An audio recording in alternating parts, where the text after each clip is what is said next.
Hello everyone, welcome. So SNAP का first slot आज हो चुका है। अभी second slot and third slot वालों को और साथ ही साथ फर्स्ट स्लॉट वालों को भी ये क्यूरियोसिटी रहेगी कि भाई what is the overall analysis of the exam. तो after discussing with multiple students and our faculties, what I have come to the conclusion वो मैंने भी यहाँ पे लिखा हुआ है। So let's discuss about the first cut analysis of slot slot one SNAP 2022। सबसे पहले अगर ओवरऑल एनालिसिस के बारे में बात करूं तो हमेशा की तरह 60 क्वेश्चंस जो उन्होंने बताया था। एंड डिफिकल्टी लेवल अभी, या as it is speed based exam, आपको पता है कि डिफिकल्टी लेवल बहुत ज्यादा डिफिकल्ट नहीं होता है ऐसे एग्जाम्स में। तो इजी टू मॉडरेट ही था। एंड सरप्राइज क्वेश्चंस थे वीएम वीएमए। हार्ड वोकैब बेस्ड क्वेश्चंस कोई भी नहीं था। And more focus was on grammar. Grammar based questions बहुत थोड़े ज्यादा थे एक्सपेक्टेशन से। बहुत हेवी आरसी भी नहीं था। एंड सरप्राइज क्वेश्चंस में इसलिए बोल रहा हूँ कि जो उन्होंने ईडीएम से रिलेटेड क्वेश्चंस पूछे, देन ग्रामर से रिलेटेड क्वेश्चंस पूछे, एक डिसीजन मेकिंग क्वेश्चंस था। तो ये क्वेश्चन पूछने का जो तरीका होता है ना, वो बड़ा यूनिक था। ठीक है, ये क्वेश्चंस पूछने का जो तरीका होता है वो बड़ा यूनिक था। तो चलो डिस्कस करते हैं आगे। अभी सबसे पहले वीए की बात चल रही है तो वीए के बारे में ही कंटिन्यू करते हैं। तो there were no questions on paradigms. ठीक है, no questions on paradigms, please note this. Then find compound nouns के मल्टीपल क्वेश्चंस थे। जैसे मैं बोल रहा हूँ कि ग्रामर के ऊपर थोड़ा ज्यादा फोकस था, तो फाइंड कंपाउंड नाउन स्टेटमेंट्स दिए थे। उसमें से उन्होंने बोला कि भाई कंपाउंड नाउन्स कहाँ कहाँ पे दिए हुए हैं ये आप find out. Then spelling errors के ऊपर क्वेश्चंस थे, दो तीन क्वेश्चन स्पेलिंग एरर्स के ऊपर थे। ईडीएम्स का जो यूनिक वे पूछने का था, तो उन्होंने किस तरीके के क्वेश्चन पूछे थे पता है? एक ईडीएम दिया था यहाँ पे, उसके नीचे उन्होंने चार ऑप्शंस दिए थे।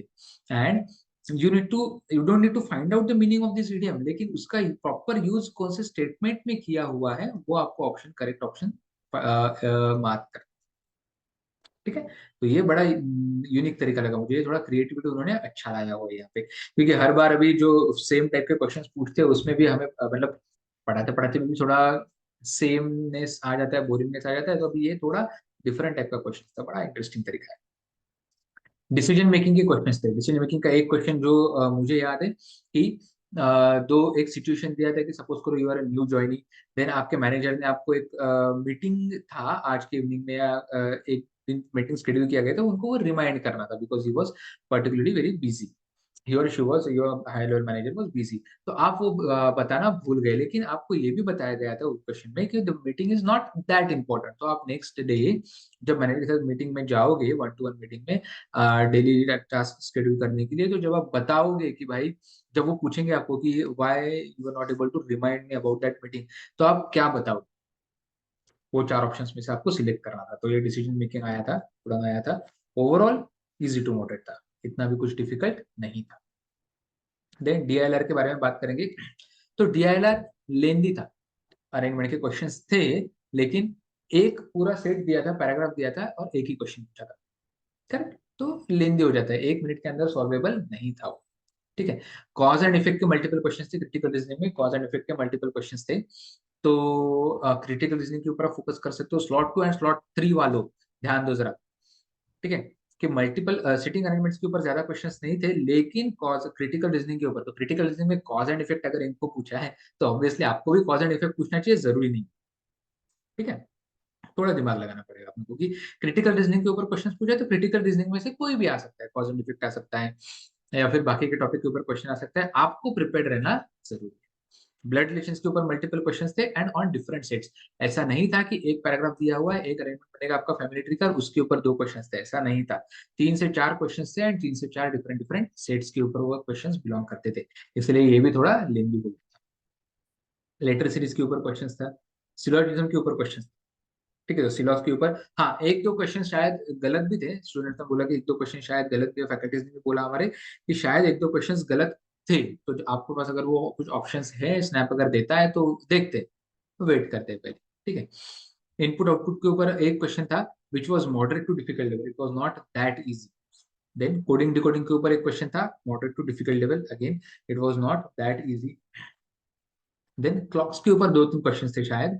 तो कैलेंडर्स नहीं था, no questions were on calendars, but clocks के ऊपर दो, एक या दो, शायद तीन क्वेश्चंस थे। अभी मैंने एग्जाम दिया नहीं तो इसलिए मुझे एग्जैक्ट नंबर्स पता नहीं है। जितना मुझे फीडबैक आया है उसके बेसिस पे आपको बता रहा हूँ। फीडबैक जो हमारे टॉपर स्टूडेंट्स थे उन्होंने एग्जाम दिया हुआ है उनसे लिया हुआ है, जो हमारे फैकल्टीज है उनसे लिया हुआ है। अभी लास्ट सेक्शन फॉन्ट के बारे में बात करते हैं। 15 क्वेश्चन थे, तो उसमें अरिथमेटिक के ऊपर क्वेश्चंस थोड़े ज्यादा थे। 15 में से 4 5 6 क्वेश्चन अरिथमेटिक के ऊपर थे, लेकिन लेंदी थे। ठीक है, तो वन लाइनर क्वेश्चंस कोई भी नहीं था अरिथमेटिक में। अगर आप देखोगे 3 से 4 लाइंस के, 2 लाइन 3 लाइन 4 लाइन तक के क्वेश्चंस थे, और एक सेट पे ऑब्वियसली एक इंफॉर्मेशन पे एक क्वेश्चन रहता है अरिथमेटिक में।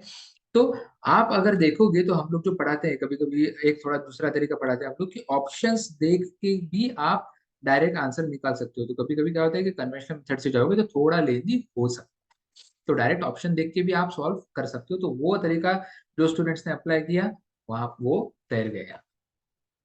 ठीक है, easy but lengthy, many were doable from options. मैं फिर से वही बता रहा हूँ, ज्योमेट्री के एक दो तीन क्वेश्चंस थे, इजी थे, इतना कुछ डिफिकल्ट नहीं था। एक ट्रिग्नोमेट्री पे था शायद, एरोप्लेन वाला, एंड दूसरा नॉर्मल क्वेश्चन था ट्रायंगल का।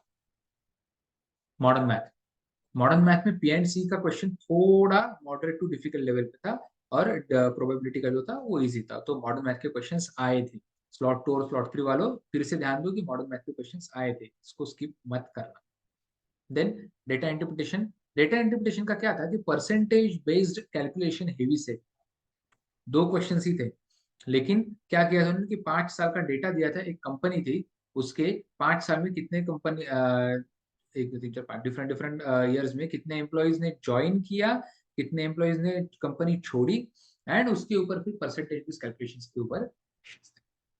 तो कैलकुलेशन हेवी था, लेकिन इतने डिफिकल्ट भी नहीं थे। अगर फ्रैक्शन टू परसेंटेज का अगर आपको अच्छे से पता है, फ्रैक्शन टू परसेंटेज का कन्वर्जन अगर आपको अच्छे से पता है, देन जो छोटे छोटे रेगुलर पूछे जाने वाले वैल्यूज पता है कैलकुलेशंस के, परसेंटेज के, एंड स्पीड कैलकुलेशंस, वैदिक मैथ्स अगर आपका है, बेसिक मैथ्स जो हमने बेसिक सेशंस के वीडियोस डाले हुए हैं यूट्यूब पे, वो अगर आप पूरे देखोगे, उसके एंड तक देखो हर एक वीडियो, उसमें हर एक वीडियो में अपना अपना शॉर्टकट बताया हुआ अलग से। ठीक है, तो वो अगर आपको अच्छे से पता है तो it was doable, was not that easy overall. The paper was not that easy, again I repeat, slot 2 and slot 3 वालों। ठीक है, बाकी अगर आपको कोई डाउट्स हैं, हम you can definitely connect with us. हमने कैट 23 की, सीमैट 23 की, एंड एमबीए सीईटी 2023 की बैचेस ऑलरेडी स्टार्ट कर चुकी है। नए बैचेस के बारे में इंफॉर्मेशन लेने के लिए get in touch with us. Similarly for BBA, IPMAT, NPAT, SET and other exams के लिए जो बैचेस हैं, वो उसके बारे में इंफॉर्मेशन लेने के लिए get in touch with us. Slot 2 के बारे में स्लॉट 2 के बाद बात करेंगे। चलो गाइस, बेस्ट ऑफ